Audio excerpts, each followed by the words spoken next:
Russian prosecutors have ordered checks at particularly dangerous installations, built on permafrost after a huge oil spill in the Arctic. An emergency was declared after 20,000 tons of diesel leaked into a river when a tank at a power plant near the city of Norilsk collapsed last Friday.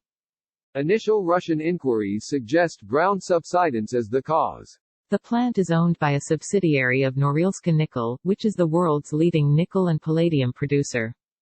Delays over reporting the collapse prompted criticism from President Vladimir Putin, and the power plant's director, Vyacheslav Starostin, has been taken into custody. The Russian Investigative Committee has launched a criminal case over pollution and alleged negligence.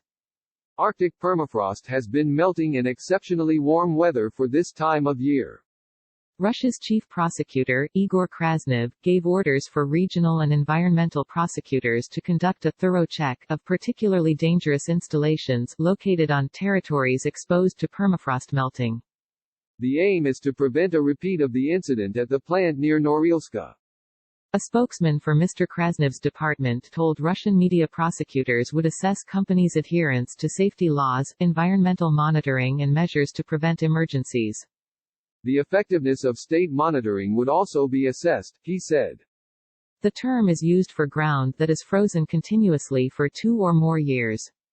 Some 55% of Russia's territory, predominantly Siberia, is permafrost and home to its main oil and gas fields. A 2017 report to the Arctic Council, an international forum which includes Russia, warned that because of global warming and melting ice, foundations in permafrost regions could no longer support the loads they did as recently as the 1980s. A recent report by Bloomberg News Agency points out that Russia's newer oil infrastructure takes account of the changing climate. Storage tanks on the Yamal Peninsula, for instance, are mounted on piles. The leaked oil drifted some 12 kilometers (7.5 miles) from the site, turning long stretches of the Ambernaya River crimson red. The spill contaminated a 350 square kilometers (135 square mile) area, state media report.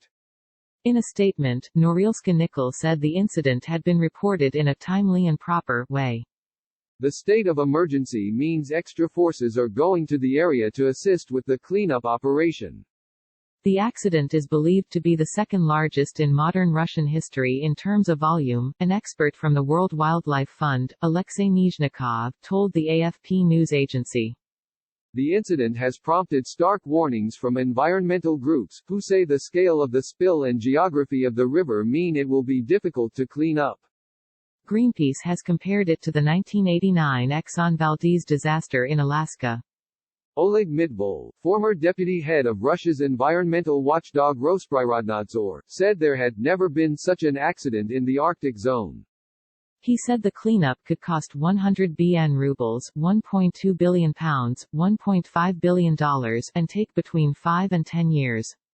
It is not the first time Norilsk Nickel has been involved in oil spillages. In 2016, it admitted that an accident at one of its plants was responsible for turning a nearby river red. Minister of Natural Resources Dmitry Kabilkin warned against trying to burn off such a vast quantity of fuel oil and has proposed trying to dilute the oil with reagents.